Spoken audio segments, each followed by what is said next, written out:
एक नगर में एक सेठ रहता था। उस सेठ के दो लड़के थे।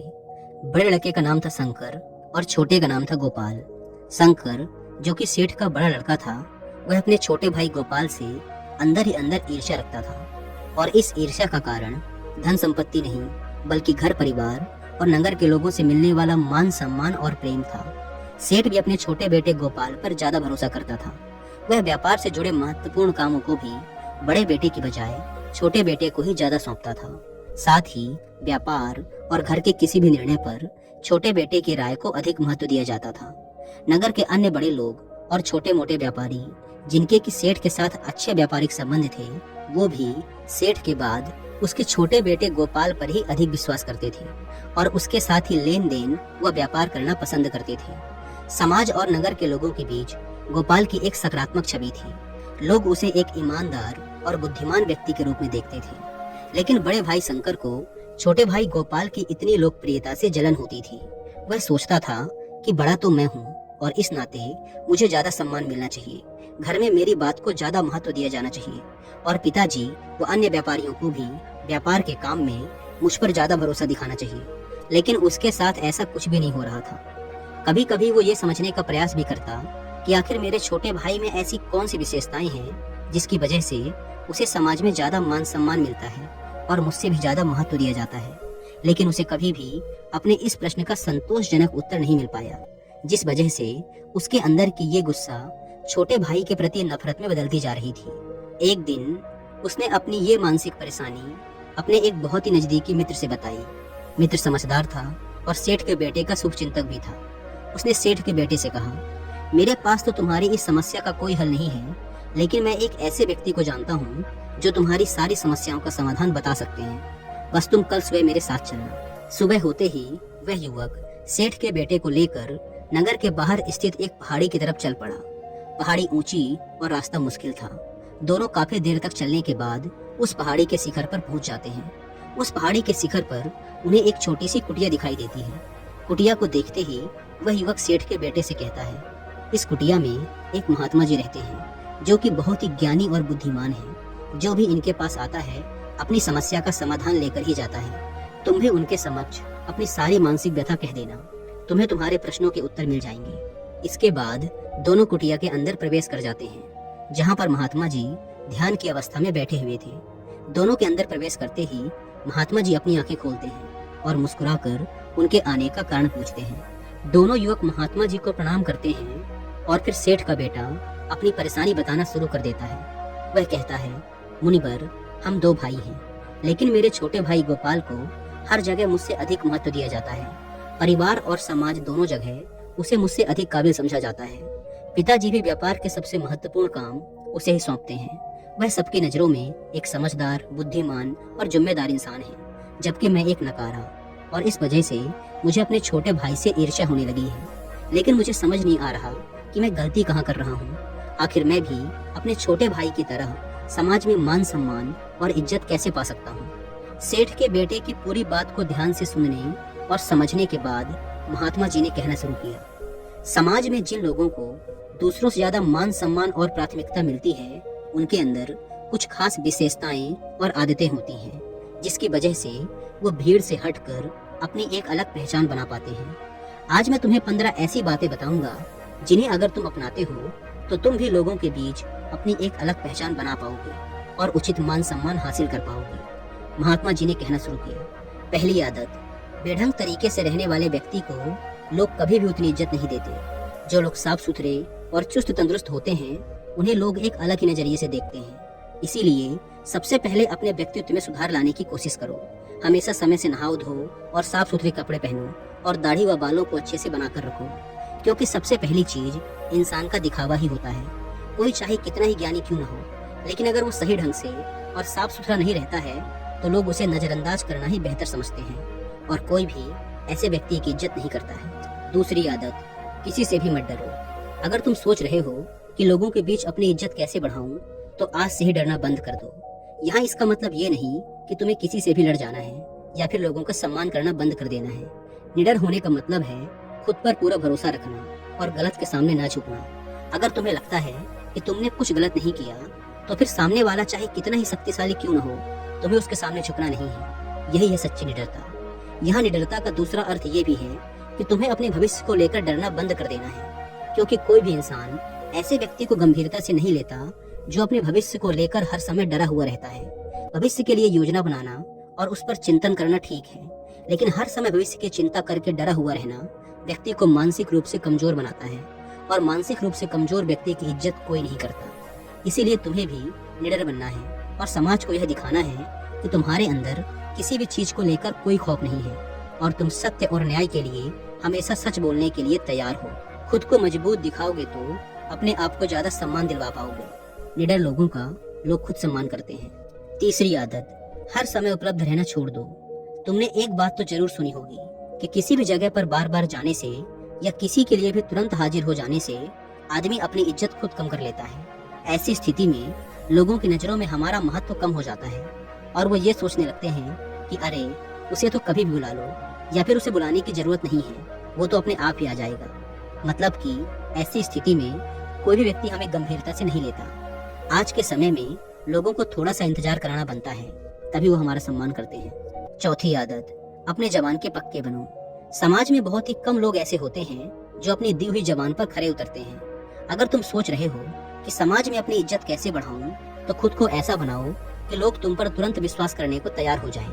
कहने का अर्थ ये है कि अपनी दी हुई जबान को हमेशा पूरा करो। अगर तुमने एक बार लोगों के सामने कुछ करने का वादा कर लिया तो समझो कर लिया, अब तुम्हें वह काम पूरा करना ही है। ऐसे व्यक्ति को लोग बहुत ज्यादा सम्मान देते हैं और उसकी इज्जत भी करते हैं, तो ऐसा बनने का प्रयास करो। पांचवी आदत, सामाजिक कार्यों में बढ़ चढ़कर हिस्सा लो। गांव या नगर के सभी लोग हमें कब पहचानते हैं?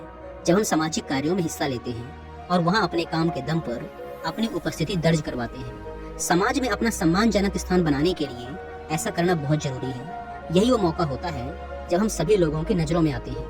लोग हमारे काम और व्यवहार से प्रभावित होते हैं और उनके मन में हमारे लिए इज्जत बढ़ती है। इसीलिए जब भी तुम्हें अपने गांव या नगर के लिए कोई धर्म का काम या फिर लोगों की सेवा करने का अवसर मिले तो जरूर करो, मौका मत छोड़ो। छठी आदत, बेझिझक जवाब दो। आज वो दौर है जहाँ कमजोर व्यक्ति को तुरंत दबाने की कोशिश की जाती है और एक बार दबने के बाद वो बार बार हम पर हावी होने लगते हैं। फिर उन्हें देखकर दूसरे लोग भी हमारे साथ ऐसा ही करने का प्रयास करते हैं, जिससे लोगों के बीच हम एक मजाक बनकर रह जाते हैं। व्यक्ति को अपने साथ ऐसा होने से रोकना चाहिए। बेझिझक होकर जवाब दो ताकि सामने वाला व्यक्ति और दूसरे लोग ये तुरंत समझ जाएं कि ये आदमी काबू में आने वाला नहीं है और वो तुमसे बेवजह उलझना बंद कर दे।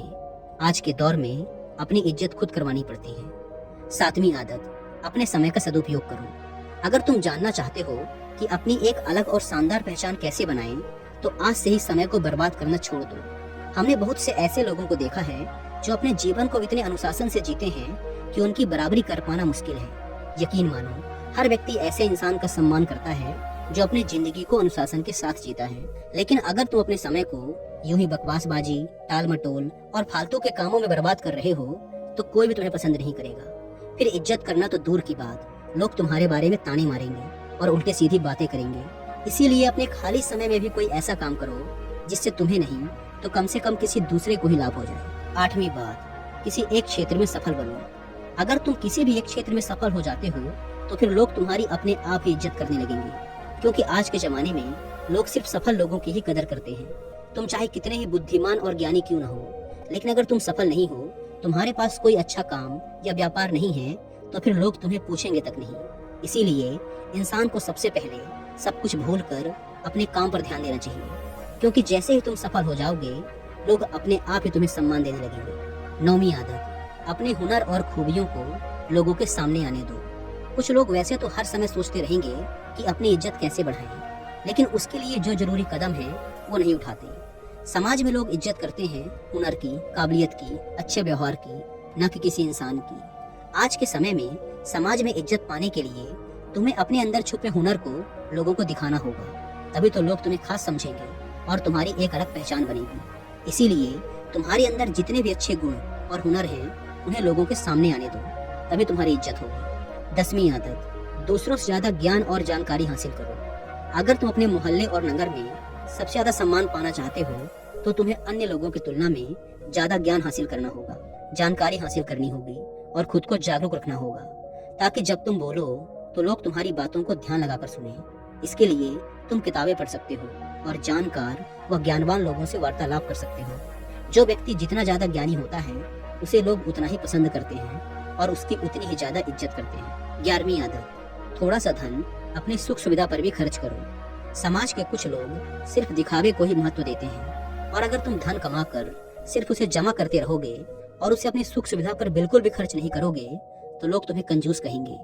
ऐसे में इज्जत करना तो दूर की बात है, लोग तुम्हें कंजूस कहकर अपने सामने तुम्हारा मजाक उड़ाएंगे। अगर तुम्हारे पास धन है तो लालच करना ठीक नहीं है। तो अपने धन से कुछ ऐसा काम करो, कुछ ऐसी चीजें खरीदो जिससे तुम लोगों का ध्यान अपनी ओर खींच सको। अगर लोगों को लगेगा कि तुम सच में अपने जीवन को अच्छे से जी रहे हो तो लोग तुम्हारे प्रशंसक बन जाएंगे। 12वीं आदत, महिलाओं की इज्जत करो। समाज में महिलाओं का एक विशेष स्थान होता है। अगर तुम जानना चाहते हो कि समाज में अपनी एक सकारात्मक छवि कैसे बनाएं, तो महिलाओं का सम्मान करना सीख लो। याद रखो, महिलाओं द्वारा किया गया प्रचार बहुत ही जल्द आसपास के क्षेत्र में फैल जाता है। अगर तुम सभी महिलाओं की इज्जत करोगे तो तुम्हारे क्षेत्र में बात फैलेगी कि तुम असल में एक सम्मानित और अच्छे व्यक्ति हो। लेकिन इसके विपरीत अगर तुम महिलाओं की नजर में गिर गए तो फिर समाज में अपनी इज्जत बढ़ाने के बारे में सोचना भी मत, क्योंकि फिर यह काम लगभग असंभव हो जाएगा। 13वीं आदत, अपनी कमजोरी किसी को मत बताओ। एक मजबूत इंसान वह होता है जो अपने दुख को खुद अकेला लेकर चलता है लेकिन खुशियों को सबके साथ बांटता है। ऐसा इंसान वास्तव में सम्मान का हकदार होता है, क्योंकि यह एक खास गुण है जो हर व्यक्ति में नहीं होता। आजकल लोग दूसरे व्यक्ति की कमजोरी पकड़ने के ताक में लगे रहते हैं ताकि उन्हें घेरा जा सके और लोगों के बीच उनकी खिल्ली उड़ाई जा सके। तुम्हें ध्यान रखना है कि अपनी कमजोरी और गुप्त बातों को सिर्फ खुद तक ही सीमित रखो, अन्यथा लोग तुम्हारी उसी कमजोरी को निशाना बनाएंगे। 14वीं बात, कुछ अलग करके दिखाओ। खुद की इज्जत बढ़ाने के तरीके तो कई हैं, लेकिन ये वाला ऐसा तरीका है जो एक झटके में तुम्हारी पहचान को 4 चांद लगा सकता है। साधारण जीवन तो सभी जीते हैं और ज्यादातर लोग तो सिर्फ खुद के लिए ही जीते हैं। तो अपने जीवन में कोई ऐसा काम कर दो जिसे सब याद रखें और लोगों के बीच तुम्हारी साख बन जाए। तुम किसी भी क्षेत्र में अपने गांव या नगर का नाम रोशन करो या फिर कोई धर्म का ऐसा काम करो जिससे गरीब लोगों को लंबे समय तक फायदा मिले। 15वीं आदत, सबके साथ प्यार से रहो। इज्जत उसी व्यक्ति की होती है जो खुद दूसरों की इज्जत करता है। अगर तुम लोगों के साथ खराब व्यवहार करते हो, अपशब्द बोलते हो, लड़ाई झगड़ा करते हो तो समाज में तुम्हारी छवि खराब होगी और कोई भी तुम्हारा सम्मान नहीं करेगा। अच्छा व्यवहार एक बहुत बड़ी चीज होती है जो गरीब और अनपढ़ व्यक्ति को भी इज्जत दिलवा देती है। चाहे कोई छोटा हो या बड़ा, अमीर हो या गरीब, सबके साथ प्रेम से बात करो। उनके साथ जब भी समय बिताओ हंसते मुस्कुराते रहो। इस तरह से हर छोटा बड़ा व्यक्ति तुम्हारे व्यवहार से प्रभावित होकर तुम्हारी इज्जत करेगा। अगर तुम इन 15 बातों को अपने जीवन में उतारते हो तो निश्चित रूप से लोग तुम्हें पसंद करेंगे और तुम्हारी इज्जत भी करेंगे।